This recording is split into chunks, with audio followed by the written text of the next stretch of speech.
Bismillahirrahmanirrahim.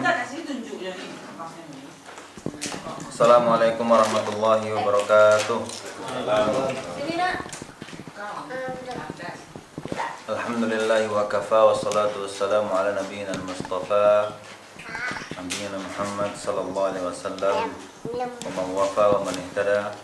Asyhadu an la ilaha illallah wahdahu la syarikalah wa asyhadu anna Muhammadan abduhu wa rasuluhu la nabiyya wa la rasula ba'd. Baik, Umar, duduk di situ, Umar. Ya sini ya, makan di sini aja, Mar ya. Ya, makan di sini ya, di belakang ya. Sini, Mar. Sini, Mar. Ini nih kuenya nih. Baik.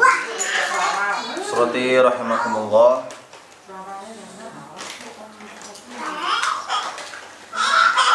Di malam yang berbahagia ini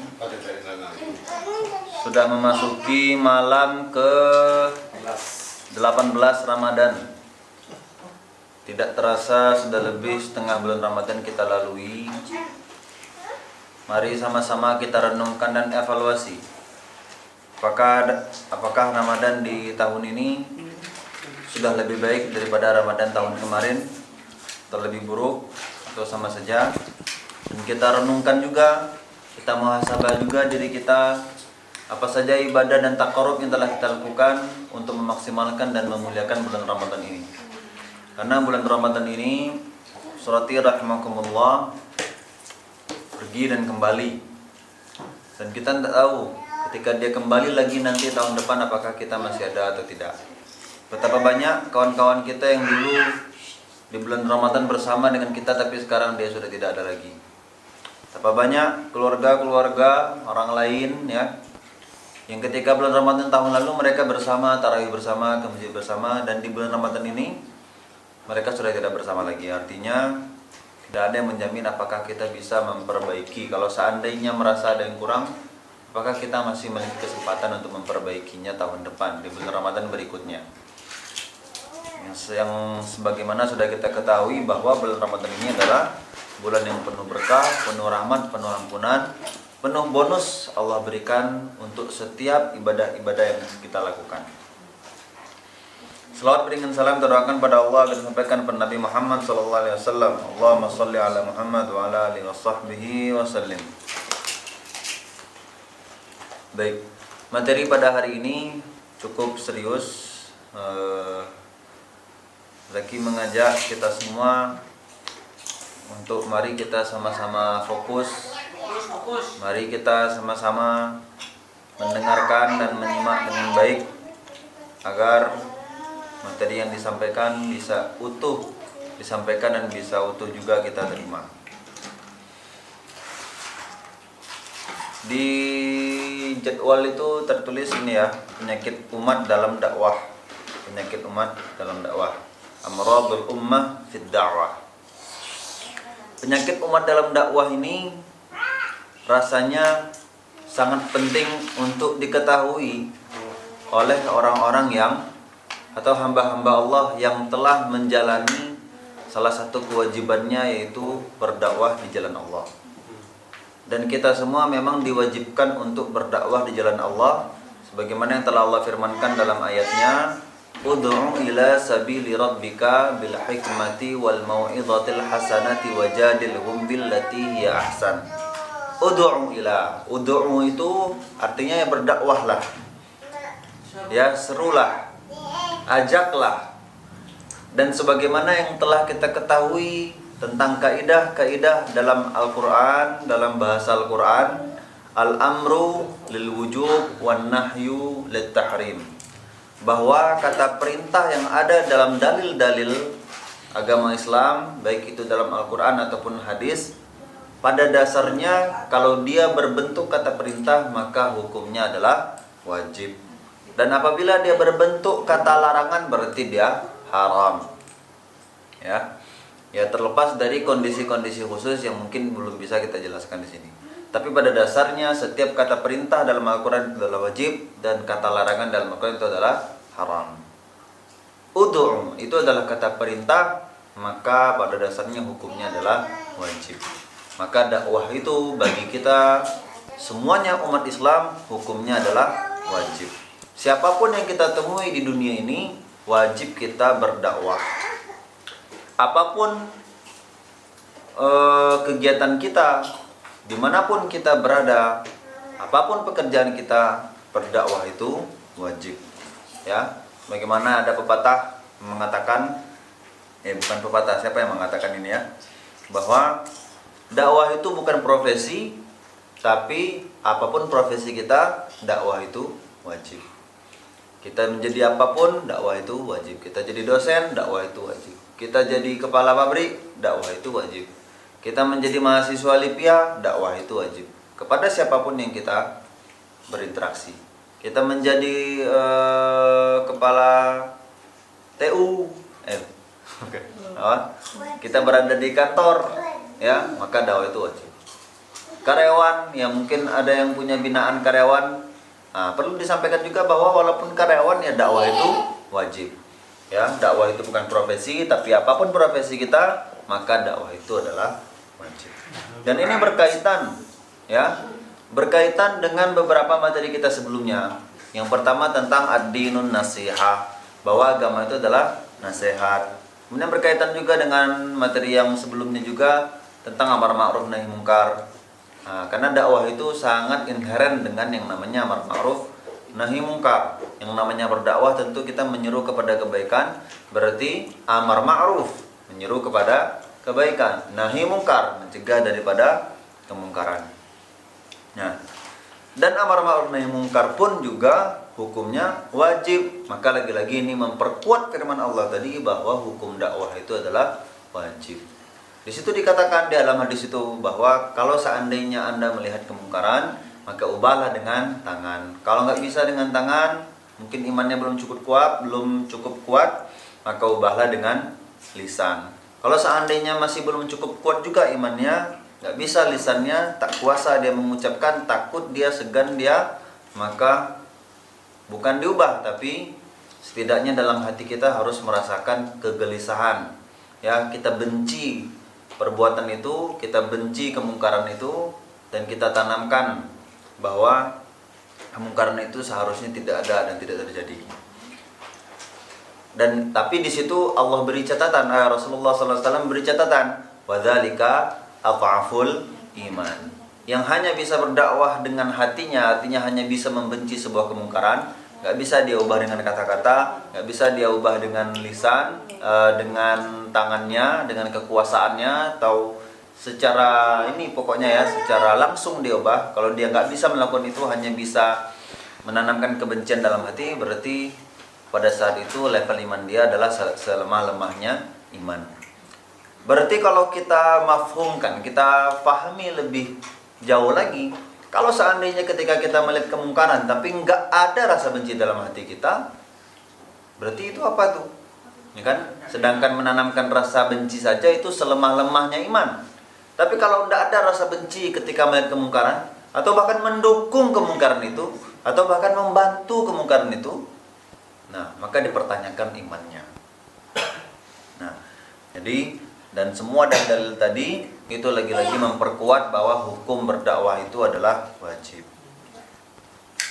Nah, di sini yang namanya berdakwah, ya, tentu dakwah ini kan misi yang sangat mulia, misi yang sangat penting, karena ini menentukan ya masa depan kita sebagai umat Islam. Artinya apa? Kita akan diminta pertanggungjawaban tentang kewajiban dakwah kita ini. Bagaimana kewajiban-kewajiban yang lain? Sholat, ya. Sholat kita akan ditanya nanti, akan kita pertanggungjawabkan. Bagaimana kualitasnya, bagaimana kekhusyukannya, bagaimana ketepatan waktunya, kedisiplinannya.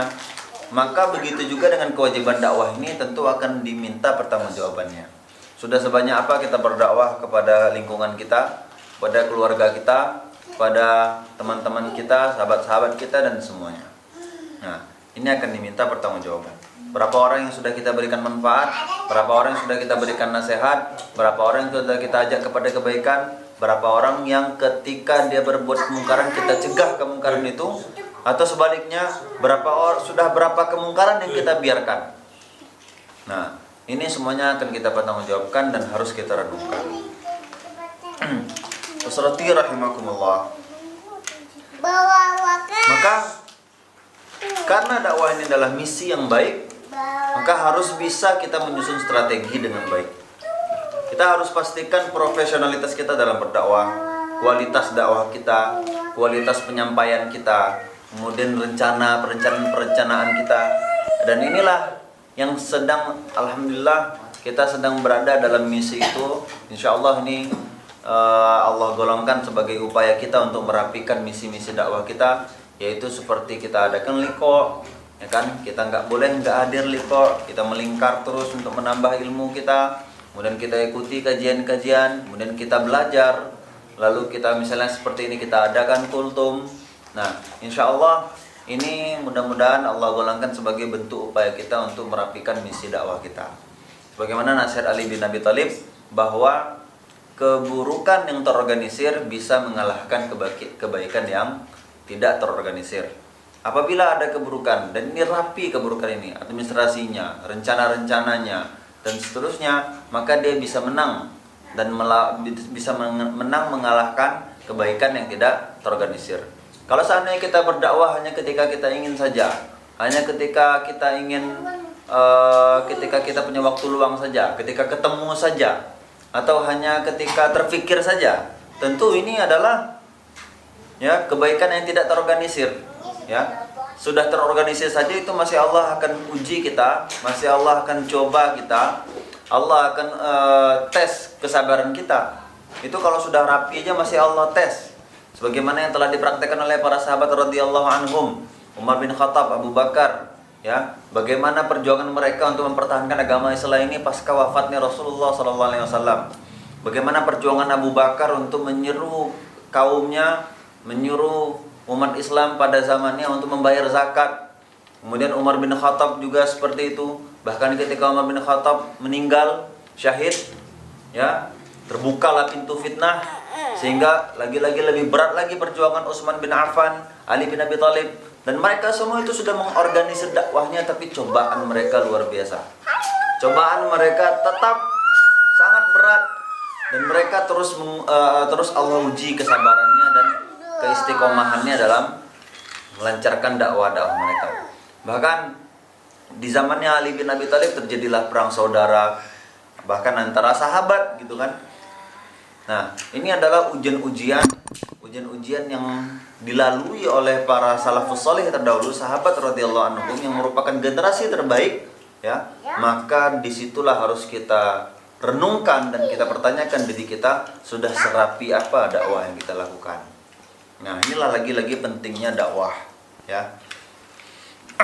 Nah, tentu ada kekurangan-kekurangan yang mungkin pada umumnya terjadi dalam misi dakwah kita, dan ini harus kita sadari. Harus kita list, kemudian harus kita kenali dan kita temukan apa solusinya. Nah, inilah materi kita, yaitu apa penyakit umat dalam dakwah. Ya, penyakit umat dalam dakwah. Jadi penyakit umat dalam dakwah artinya ini adalah kesalahan-kesalahan yang mungkin kita nggak sadar kalau nggak kita pelajari, ya. Kita nggak sadar kalau ini terjadi dalam diri kita atau terjadi dalam kelompok kita, dalam misalnya institusi kita, dalam sekolah kita. Nggak tahu kita ini terjadi atau tidak kalau tidak kita sadari dan kita kenali, ya. Jadi penyakit dalam dakwah itu terbagi menjadi dua jenis. Jenis pertama itu penyakit yang dari segi mentalitas, ya, al-ma'nawiyah, dari segi mentalitas. Kemudian jenis kedua itu dari segi aktivitas. Umar, Faruk, ya. Kalau dari jenisnya sebelum kita lihat semua cabang-cabangnya, poin-poinnya, ya. Ini terbagi dua penyakit dalam dakwah itu. Ada yang sifatnya aktivitas, ya, al-amaliyah, ada al-ma'nawiyah yang sifatnya mentalitas. Nah, Yang dari segi mentalitas dulu. Nah, dari segi mentalitas ini apa saja sih penyakit-penyakit yang sering terjadi dalam diri orang-orang yang berdakwah, baik yang dakwahnya sudah rapi ataupun belum rapi, ya. Yang pertama adalah al-infialiyah. Al-infialiyah itu maksudnya adalah emosional. Ya. Emosional ini ya terlalu berperasaan, misalnya tidak objektif, ya, baper, lebih memperhatikan ya mungkin perasaan, atau lebih memperhatikan mana yang untung, mana yang tidak untung.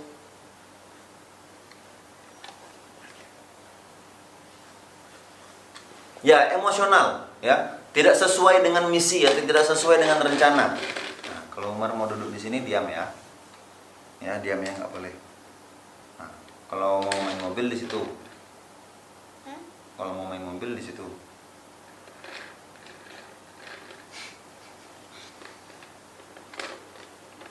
Nah, penyakit yang seperti ini, ya, bisa menyebabkan apa? Bisa menyebabkan misi dakwah kita menjadi serampangan, ya, menjadi tidak rapi, ya, tidak jelas jadinya hasilnya, outputnya apa? Kenapa? Karena kita tidak lebih memprioritaskan emosional daripada misi yang seharusnya kita jalankan. Nah, yang emosional ini ya misalnya ya ketika ini yang dipraktekkan, ya, yang mana maksudnya tuh para sahabat, ya, salah satu kisah bahwa sahabat itu dia tidak emosional dalam menjalankan misi dakwah, ya, terutama misalnya dalam perang Badar atau perang Uhud, walaupun lawannya adalah keluarganya sendiri, walaupun lawannya adalah anak kandungnya, bapaknya, gitu kan. Tapi yang namanya misi dakwah dan telah menjadi perintah Rasulullah SAW, dia harus tetap menjalankan misi ini sebagaimana yang telah diinstruksikan. Coba kalau dia emosional, coba kalau dia memperhatikan perasaan, oh ini anak saya sendiri, ya Allah, ya kan? Tentu nggak akan jadi kejayaan umat Islam saat ini yang kita rasakan, gitu kan? Nggak akan jadi itu semua. Seperti itu. Kemudian penyakit mentalitas yang kedua adalah figuritas, ya. Figuritas, atau bisa kita bilang ya terlalu penokohan gitu. Penokohan. Ya. Misalnya baik itu kita menganggap suatu tokoh ini harus kita dengarkan satu-satunya, ataupun diri dia sendiri yang merasa seperti itu. Ya. Misalnya kita terlalu menganggap si fulan, ini si fulan ini pokoknya yang cuma harus kita dengarkan. Kalau seandainya ada yang tidak sesuai dengan pendapat si fulan, berarti enggak, karena dia yang paling cerdas. Nah, itu aja omongannya.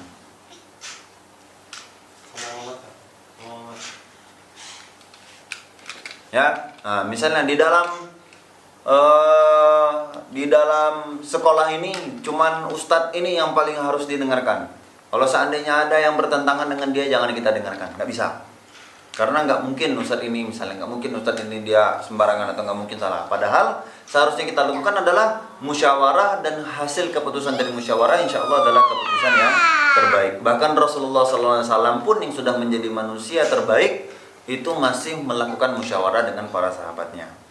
Apa yang disebabkan, apa yang diakibatkan dari figuritas ini, dari penyakit ini, yaitu menimbulkan diktatorisme dalam dakwah, sehingga agak pudar pandangannya tentang hakikat kebenaran, karena yang didengarkannya adalah tokoh, bukan kebenarannya.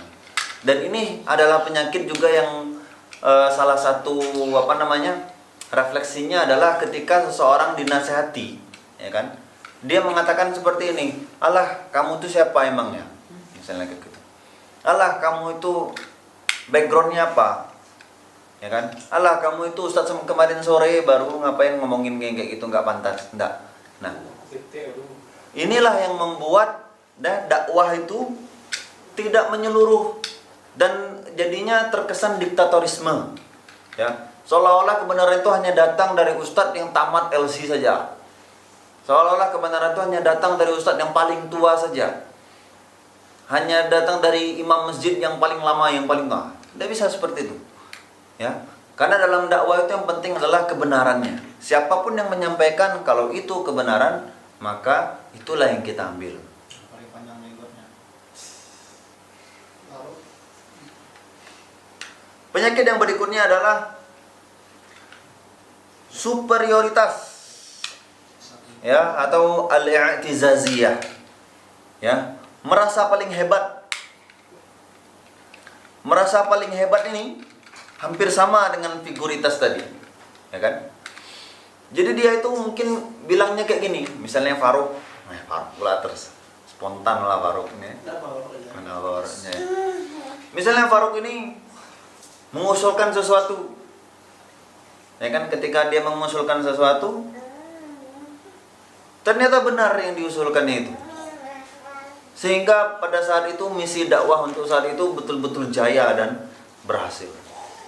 Kemudian apa kata Faruk misalnya kan? Nah, itu bersyukurlah antum semua ada anak kan? Nah, coba ndak anak usulkan itu.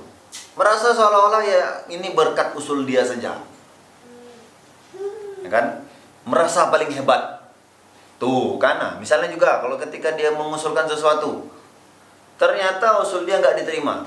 Di lapangan ternyata usul dia yang benar. Nah, lalu dia ini bilang, misalnya Faruk bilang, nah itulah Anda dengar kata anak. Nah, ini juga penyakit yang harus kita jauhi. Ya, apa ininya? Apa akibatnya? Ya, penyakit ini bisa menimbulkan yang namanya egoisme. Dan egoisme ini adalah salah satu penyakit yang sangat membahayakan dalam tubuh dakwah itu sendiri. Ya, egois, nggak mau didengarkan, ya kan? Mendengarkan nggak mau, kemudian ngambekan, ya kan? Kemudian karena mungkin ketika rapat yang kemarin dia dipatahkan ininya, misalnya kan usulnya, pendapatnya, sehingga dia jadinya apalagi setelah itu terbukti pendapatnya benar, semakin tidak mau tidak mau lagi. Nah, menyebabkan seperti itu, ya. Atau mungkin nanti di rapat berikutnya mending antum dengerin usulan nanti kayak kemarin pula. Nah, jangan sampai ini terjadi. Ya, begitu. Kemudian penyakit yang berikutnya adalah al-intiqasiyah. Al-intiqasiyah ini adalah sifat meremehkan. Nah, ini insyaallah kita berupayalah semoga ini tidak kita lakukan gitu ya. Tapi meremehkan ini memang terjadi di beberapa ya tubuh dakwah yang sedang kita jalani ini, yaitu meremehkan orang lain. Artinya kalau yang menyampaikan dia ya adalah dia pula mau kita dengarkan misalnya.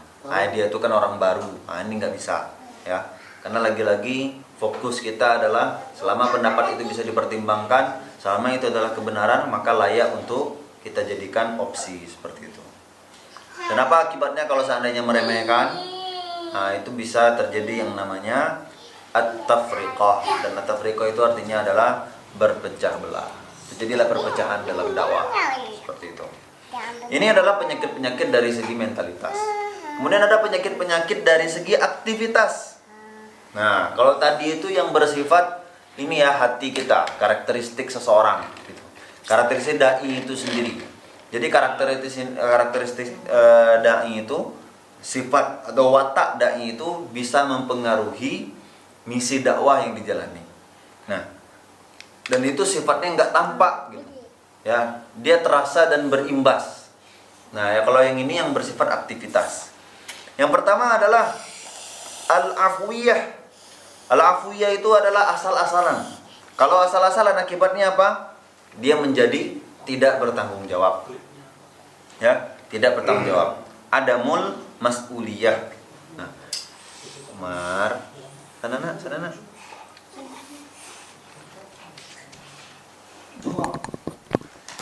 Adamul mas'uliyah, asal-asalan, asal kerja. Misalnya ya yang penting datang jam segini. Lupa dia harus menyusun rencananya dulu, mind mappingnya seperti apa, administrasinya seperti apa, timelinenya kayak mana. Nah, dia asal datang aja, pokoknya asal kerja, asal-asalan. Nah, kalau ada asal-asalan seperti ini, biasanya bisa mengakibatkan resiko yang besar. Dan resiko yang besar ini rentan orang nggak mau bertanggung jawab atas kerja yang asal-asalan tadi. Kemudian penyakit berikutnya dari segi aktivitas adalah parsial atau al-juz'iyah. Ya, al-juz'iyah ini maksudnya dia cuman sebagian-sebagian saja, seperti itu. Ya, dalam berdakwah itu dia nggak menyeluruh. Dia sebagian-sebagian. Sehingga yang terjadi justru kontradiksi dan pertentangan. Kurang koordinasi, hanya sebagian-sebagian ini yang dilakukannya, yang ini tidak, ya, tidak menyeluruh, tidak koordinasi. Kemudian tidak melakukan konsolidasi, tidak mengevaluasi, ya, sebagian-sebagian saja. Ya, kalau di contohnya ya, kalau yang contoh jelasnya itu misalnya di salah satu sekolah ya, di piket masjid misalnya. Piket masjid yang piket adalah kamar 1 dan kamar 2. Nah, yang piket adalah kamar 1 dan kamar 2. Nah, berarti kan kamar 1 dan kamar 2 ini tentu harus bersama, dia piket masjid dan mulai bersama, selesai bersama. Nah, tapi karena sebagian-sebagian tadi, ya kan, tidak menyeluruh dalam melaksanakan misi, akhirnya karena mungkin kamar 1 yang duluan ngumpul, akhirnya mereka membersihkan sebagian masjid dan menganggap ya udah sisanya untuk yang belum datang, yang untuk kamar 2 mereka belum kerja. Nah, akhirnya ditinggalkan.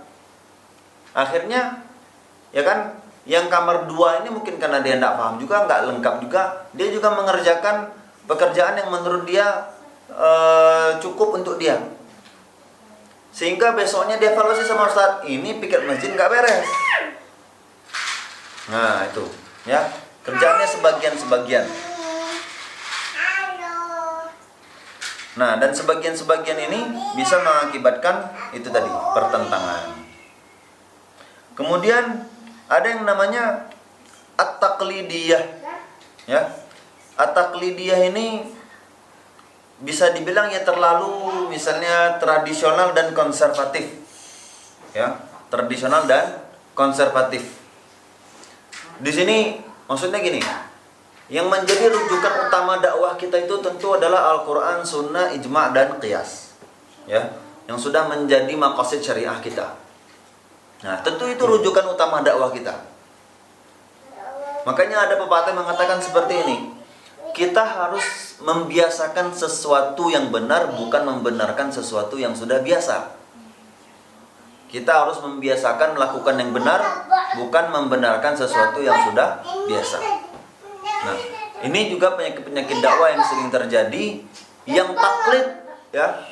Oh, di sini udah biasa kayak gini. Nggak bisa. Kita nggak bisa membenarkan yang sudah biasa, tapi biasakanlah untuk melakukan sesuatu yang benar walaupun itu tidak biasa. Seperti itu. Ya, Faruk? Nah, ini penyakit yang berikutnya tentang dari segi aktivitas. Kemudian penyakit yang terakhir dari segi aktivitas ini adalah at-tarqi'iyah. At-tarqi'iyah ini adalah tambal sulam. Ya. Tambal sulam ini ya berarti dia melakukan misi dakwah itu ya mana yang perlu aja. Yang rusak diperbaiki, kemudian dah. Ya kan? Besoknya ada lagi yang harus diperbaiki, dah. Tidak menyeluruh. Hampir sama dengan parsial tadi. Nah, hal yang seperti ini bisa mengakibatkan dakwah yang tiada hasil. Tidak ada hasil dakwahnya jadi. Kenapa? Karena ketika dia memperbaiki sesuatu yang rusak, ya kan, kemudian ditinggalkannya, lalu ada yang rusak lagi, diperbaikinya lagi. Nah, dia lupa yang rusak yang kemarin itu ternyata sudah rusak lagi. Nah, tidak menyeluruh dan tidak melakukan pencegahan, tidak koordinasi, sehingga yang terjadi adalah hasilnya akhirnya nggak ada.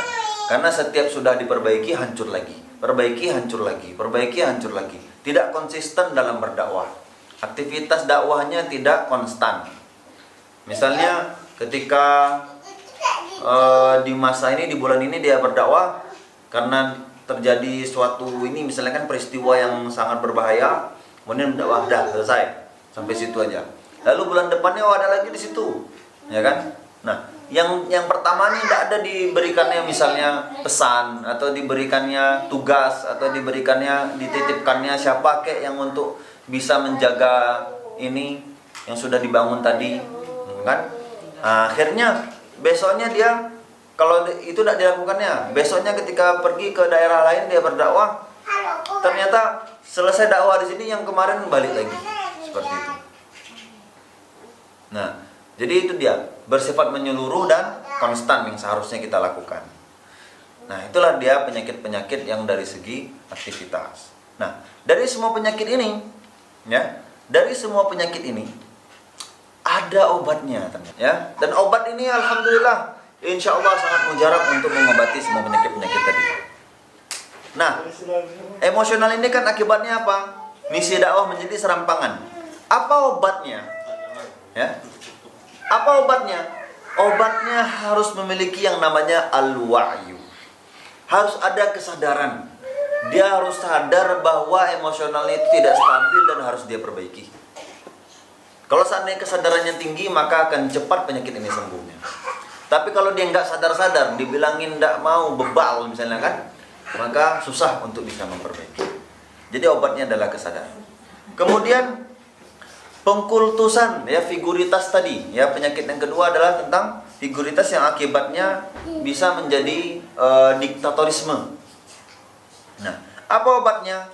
Obatnya adalah al-islamiyah, ya. Ini obat yang sangat mujarab, al-islamiyah, yaitu keislaman, ya.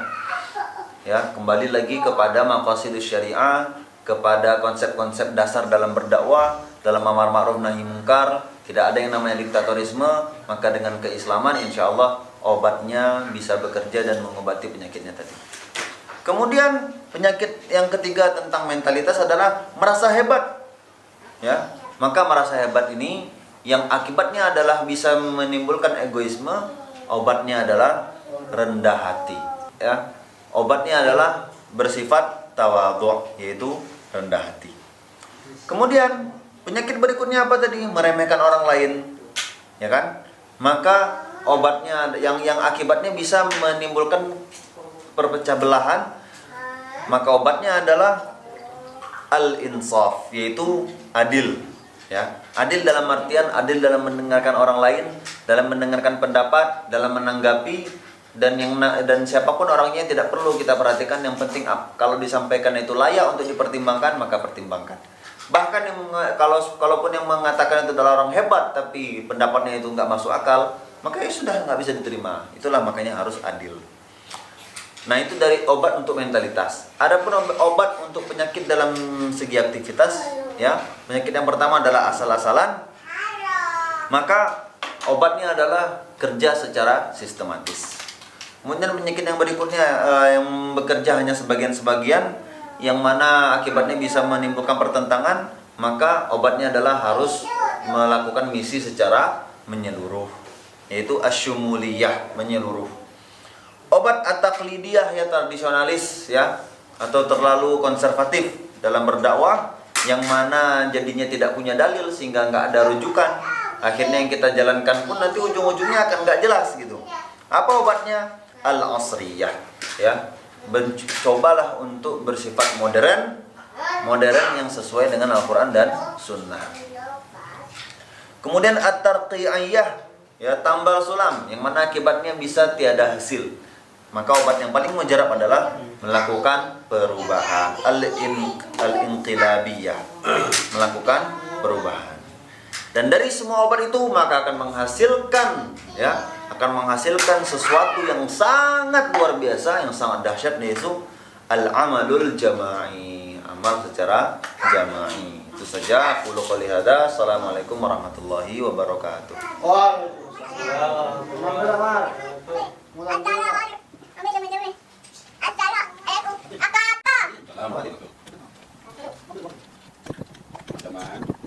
Halo guys. Udah beres. Apa perlu? Izin sama Muhammad.